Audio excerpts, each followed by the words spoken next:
quality world.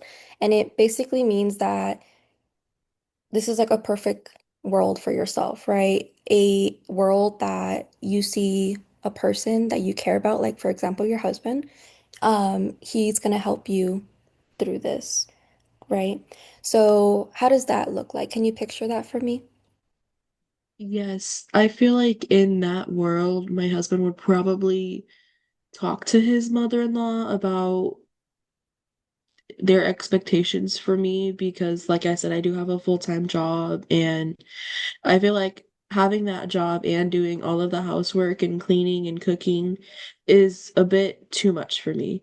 Yeah. So maybe my husband would talk to his mother and just say, well, my husband and my mother-in-law can come in and help a little bit with the housework. Mhm. Okay, yeah, like and that's really good because you're communicating those needs and wants with him.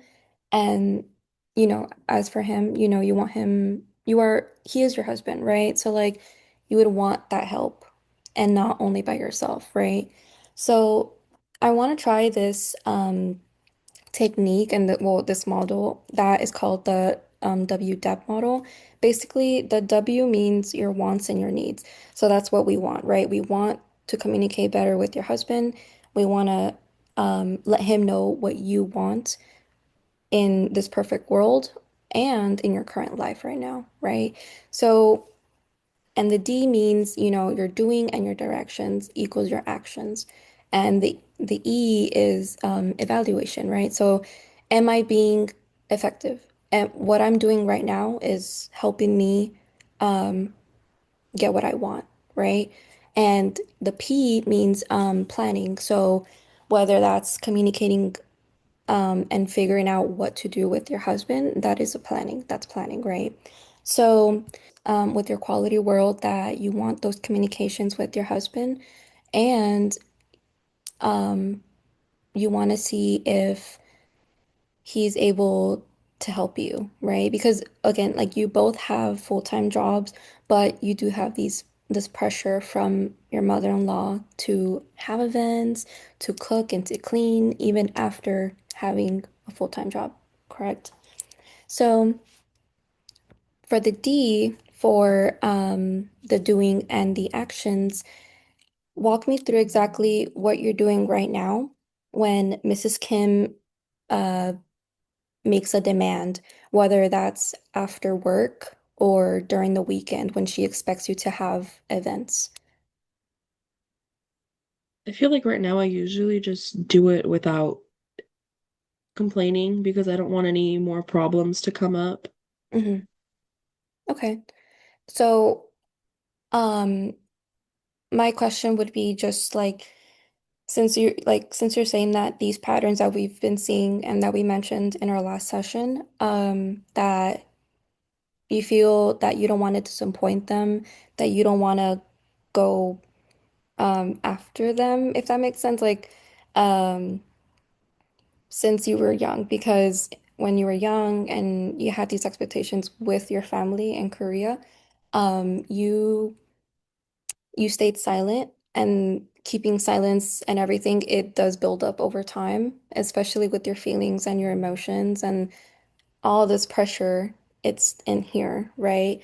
So is your basically what I'm trying to say is if this is gonna if you're gonna react this way every time for, let's just say, a couple of months, my question would be, is this gonna be effective over time? Is this gonna help you get what you want?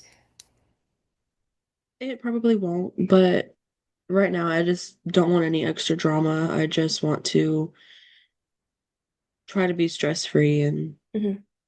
more drama in my household is more stressful for myself. Okay. So do you think still communicating with your husband is still a little effective because you don't want to create these problems with your mother-in-law, correct? So Yes, in order, Mhm. I'm sorry. I feel like communicating with my husband would be better because he'll be on my side and I don't have to face my mother-in-law alone. Yeah.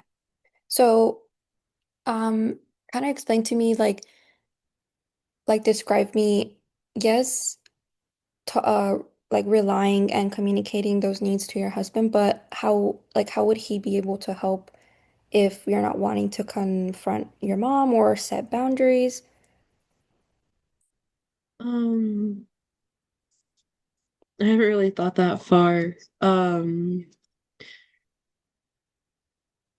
I don't know. I just feel like if I communicate my worries with my husband, I am hoping that he might go to his mom and tell him himself so I don't have to confront him. I know that's not fully healthy, but I'd rather have either him do it or have all of us in the same room having a conversation together.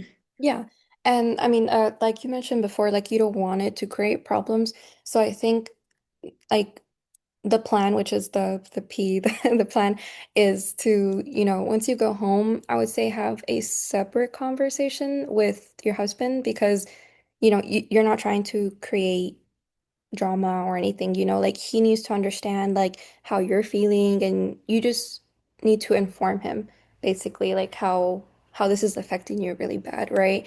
And I think you also mentioned that you need to like you would want him to help you with the chores and everything. So I think that would be really good because like yes, it's not directly going after Mrs. Kim, right? But you are kind of testing out like if his help would be helping you, right? Like, and Yeah. it would decrease your anxiety or your stress, right? So like definitely letting him know. So that's the plan, right? So in reality therapy, this is another technique that I would want to use, but it's called the total behavior, right? So I'm not sure if you like me to just describe it or you want me to show you the technique just so like that you can easily see what I'm gonna describe. Could you do both if that's okay? Describe it and show it. Yes, yes. So this is what it is, right? It's a total behavior.